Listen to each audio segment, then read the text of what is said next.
మత్తయి సువార్త 24వ అధ్యాయము 24వ వచనం చదువుకుందాం. అబద్ధపు క్రీస్తులను అబద్ధపు ప్రవక్తలను వచ్చి సాధ్యమైతే ఏర్పరచబడిన వారిని సహితము మోసపరచుటకై గొప్ప సూచక్రియలను మహత్కార్యములను కనపరచెదరు.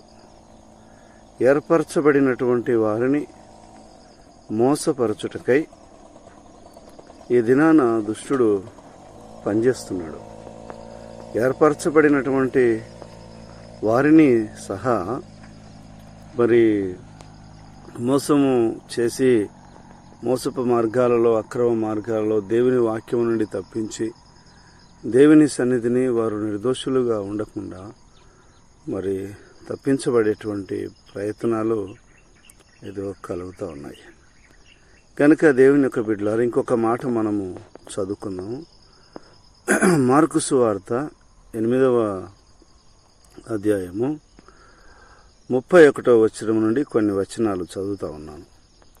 మరియు మనుష్య కుమారుడు అనేక హింసలు పొంది పెద్దల చేతను, ప్రధాన యాజకుల చేతను, శాస్త్రుల చేతను ఉపేక్షింపబడి చంపబడి 3 దినములైన తర్వాత లేచుట అగత్యమని ఆయన వారికి బోధింప ఆరంభించెను. ఆయన ఈ మాట బహిరంగముగా చెప్పాను. పేతురు ఆయన చేయి పట్టుకొని ఆయనను గద్దింప సాగెను. అందుకు ఆయన తన శిష్యుల వైపు తిరిగి వారిని చూచి, సాతానా, నా వెనుకకు పొమ్ము, నీవు మనుషుల సంగతులను మనస్కరిస్తున్నావు, కానీ దేవుని సంగతులను మనస్కరించట్లేదు అని పేతురును గద్దించాను.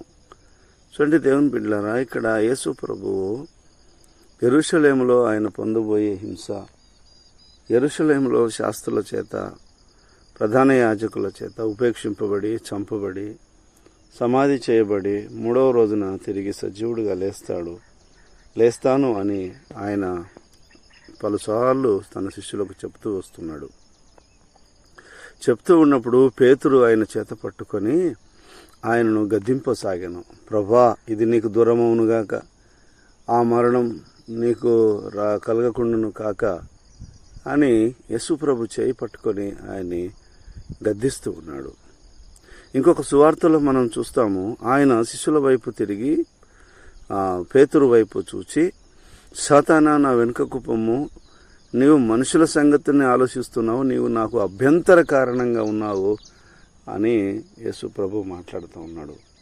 అప్పటి వరకు యేసయ్యతోనే ఉంటా ఉన్నాడు, ఆయనతోనే తిరుగుతూ ఉన్నాడు, ఆయన కార్యాలు చూస్తూ ఉన్నాడు, ఆయన మాటలు వింటూ ఉన్నాడు.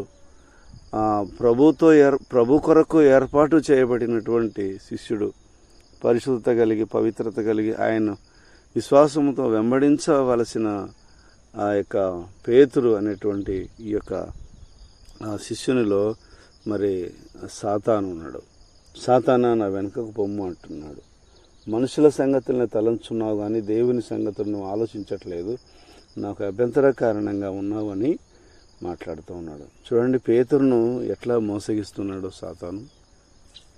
పేతురుతో యేసయ్యతోనే ఉన్నట్టుగా ఉన్నాడు పేతురు, కానీ నిజానికి పేతురు సాతానుతో కూడా సహవాసం చేస్తున్నట్టుగా ఉన్నాడు. మనుషుల సంగతులు ఆలోచిస్తున్నాడు, లోకపు సంగతులు ఆలోచిస్తున్నాడు. యేసయ్యకు అభ్యంతర కారణంగా కలగబోయేటువంటి ఆ యొక్క రక్షణ మార్గానికి మరి ఆయన అభ్యంతర కారణంగా ఉన్నట్టుగా మనం యేసయ్య మాటలో తెలుసుకుంటున్నాం. మనం కూడా ప్రభుతోనే ఉన్నట్టుగా ఉన్నాం. మందిరానికి వెళ్తున్నాం, వాక్యం చదువుతున్నాం, వాక్యం వింటున్నాం, పాటలు పాడుతున్నాం, ఆరాధన చేస్తున్నాం, కానుకలు ఇస్తున్నాం, దశంభాగాలు ఇస్తున్నాం.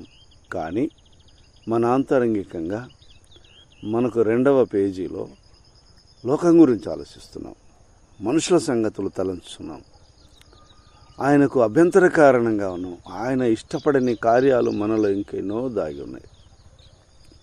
ఆయనకు అభ్యంతరకరమైనటువంటి కార్యాలు మనలో ఇంకా ఎన్నో పడుచూపుతూ ఉంటా ఉన్నాయి.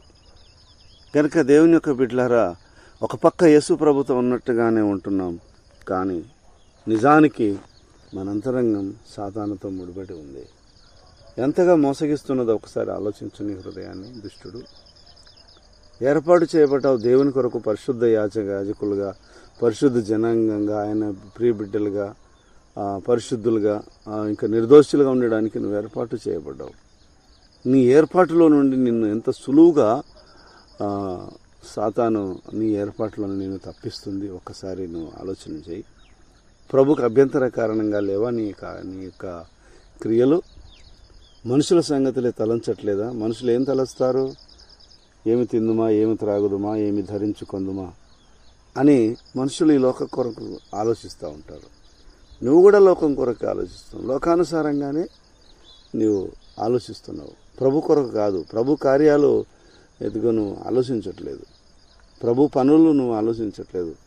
ఆయనకి ఇష్టానుసారంగా నేను జీవించాలి, ఆయనకి ఇష్టానుసారమైన మాటే నేను మాట్లాడాలని అని నువ్వు ఆలోచించట్లేదు.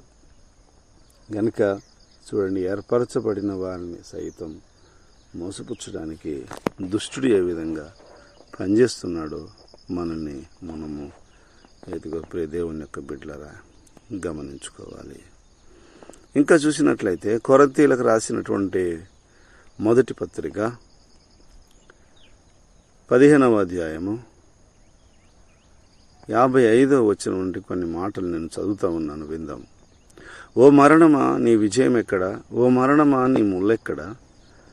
మరణపు ముళ్ళు పాపము, పాపమునకున్న బలము ధర్మశాస్త్రమే. అయినను మన ప్రభువైన యేసుక్రీస్తు మూలముగా మనకు జయము అనుగ్రహించున్న దేవునికి స్తోత్రము కలుగునుగాక. నా ప్రియ సహోదరులారా, మీ ప్రయాసము ప్రభునందు వ్యర్థము కాదని ఎరిగి స్థిరులను కదలని వారును ప్రభు కార్యాభివృద్ధి యందు ఎన్నటికీ ఆసక్తులు అయి ఉండుడి. చూడండి దేవుని యొక్క బిడ్డలారా, ఎందుకు మరణం, ఎందుకు అపజయం, ఎందుకు దుష్టుడు మనల్ని పట్టి పీడిస్తున్నాడు, ఎందుకు ఏర్పాటులో నుండి మనము తప్పించబడుతున్నాము అని అంటే మన పాపమే. మరణానికి ఉన్నటువంటి ముళ్ళు పాపమంట. పాపము దురాశ గర్భం ధరించి పాపము కనగా పాపము పరిపక్వమై మరణానికి అంటుందని దేవుని వాక్యంలో మనం చూస్తూ ఉన్నాం. కనుక నీ పాపమే నీకు మరణాన్ని కలిగిస్తుంది. నీ పాపమే నిన్ను ప్రభువుకు అభ్యంతరకరంగా మారుస్తుంది. నీ పాపమే లోకానుసారమైనటువంటి క్రియలు జరిగించడానికి కారణమవుతా ఉన్నది. కనుక మరణమునకు ఉన్నటువంటి ఆ పాపం అనేటువంటి ఆ ముళ్ళును ఇదిగో నువ్వు తొలగించాలి. అందుకే ప్రభు అన్నాడు, ఓ మరణమా నీ ముళ్ళెక్కడా, ఓ మరణమా నీ విజయం ఎక్కడా అని అంటున్నాడు. ఆయన మరణపు ముళ్ళును విరిచినవాడు. మరణం మీద విజయమును పొంది మరణమును సమాధికి అప్పచెప్పి సమాధిలో నుండి సజీవుడిగా లేచినటువంటి వాడు మన యేసు ప్రభు. గనుక ఆయన మరణాన్ని జయించినవాడు, ఆయన మరణపు ముళ్ళును విరిచినటువంటి వాడు. గనుక ఆయనను మన ప్రభువైన యేసుక్రీస్తు మూలముగా, మరణమును జయించిన వాని మూలముగా మనకు జయం అనుగ్రహించిన దేవునికి స్తోత్రము కలుగును గాక. మనకు జయం అనుగ్రహించేవాడు. ఏ స్థితిలో పడిపోయినావో, ఏ స్థితిలో పేతురులాగానే ఆలోచిస్తూ ఉన్నావో, ఏ స్థితిలో అభ్యంతర కారణంగా ఉన్నావో, ఆ పడిపోయినటువంటి ఆ అపజయకరమైనటువంటి ఆ స్థితిలో నుండి దేవుడు నీకు జయమును అనుగ్రహించేవాడు. గనుక స్తుతి చెల్లిద్దాం. పాపములు ఒప్పుకొని, అపరాధములు ఒప్పుకొని, ప్రభా నన్ను క్షమించు ప్రభా, నా అపరాధము నా దోషమును తండ్రి నాలో నుండి తొలగించు ప్రభా అని ప్రభు పాద సన్నిధానంలో జయం అనుగ్రహించేటువంటి దేవునికి కృతజ్ఞతాస్తుతులు చెల్లించాలి. కాగా నా ప్రియ సహోదరులారా, మీ ప్రయాసం ప్రభునందు వ్యర్థము కాదని ఎరిగి స్థిరులను కదలని వారును ప్రభు కార్యాభివృద్ధి యందు ఎప్పటికీ ఆసక్తులైనని. స్థిరులను కదలని వారును, స్థిరమైనటువంటి మనసు కలిగి కదలనటువంటి విశ్వాసము, స్థిరమైన విశ్వాసము కలిగి స్థిరముగా దేవుని మాట మీద ఆనుకొని, దేవుని చెప్పే ఆయన మాట బలమైనటువంటి విధంగా నువ్వు దాన్ని గ్రహించి స్థిరులుగా కదలని వారుగా ప్రభు కార్యాలయందు ఎప్పటికీ ఆసక్తులై ఉండాలి. దేవుని కార్యమే ఆలోచించాలి, దేవుని కొరకే ఆలోచించాలి, ఆయన మాట కొరకే ఆలోచించాలి. కనుక నా ప్రియ దేవుని యొక్క బిడ్డలారా, మనము ఏర్పాటు చేయబడినటువంటి వారము. ఏర్పాటు చేయబడిన ఆ స్థితిలో నుండి దుష్టుడు తప్పించడానికి ప్రయత్నాలు చేస్తూ ఉన్నాడు. ఇదిగో పేతురుతోనే సాతాను ఉంటూ అభ్యంతర కారణంగా ఉన్నాడు గనుక సాతానా నా వెనుకకు పొమ్ము అని ప్రభు గద్దించాడు. కనుక నా ప్రియా దేవుని యొక్క బిడ్డలారా, మనం కూడా ప్రభుకు అభ్యంతర కారణంగా ఉండకుండా ప్రభు చిత్తము నెరిగి ఆయన కార్యాభివృద్ధి ఎందు ఆసక్తి కలిగి ఉండి పరిశుద్ధతను పవిత్రతను కలిగి మన ఏర్పాటులో నుండి వైదొలగకుండా దేవుని సన్నిధిని ఆయన చిత్తాన్ని నెరవేర్చేవారిగా ఉందాం. అటి కృప దేవుడు నీకు సమృద్ధిగా దేవుడు అనుగ్రహించి దీవించి బలపరుచునుగాక. ఆమేన్.